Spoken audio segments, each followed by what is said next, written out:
With one final monumental vote of thanks to GB Rail Freight, I would now like to ask the Society's President, Canon Brian Arman, to perform the naming. And whilst the naming won't come as a complete surprise, I'm sure, you can applaud and cheer. They will be proper and definitely not out of place. Thank you very much. It's a real privilege to do this, but very briefly, before I do, a couple of things. Firstly, to thank the gentlemen on my left who have, between them, made this possible.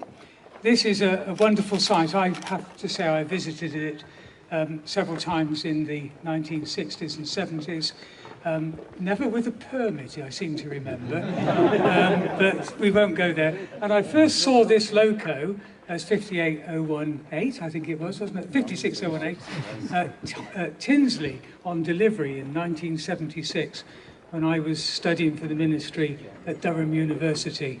And I used to escape every now and then and bump Tinsley shed. But anyway, that's, you don't want any more of my past. But what I want to do is just say a word about the future. What's been truly wonderful today is seeing the number of very young and less young, but nonetheless very active people here today.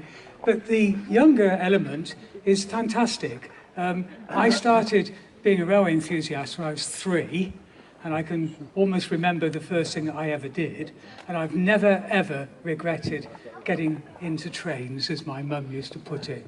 So keep up the good work, everybody. And what I'd like the children and the young people to do, if you would, is count with me as I fall over the rails here, as we pull the wire, as it were, and hopefully it all comes off. The Queen is very good at this. I have to say, I'm doing this for the very first time in my life, so forgive me if it doesn't work. Are we all ready, everybody? 1, 2, 3. Hooray!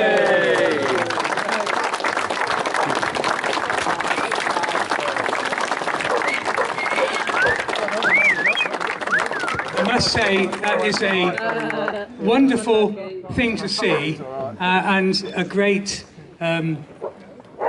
debt is owed to everybody who has made this day possible. So thank you all very, very much.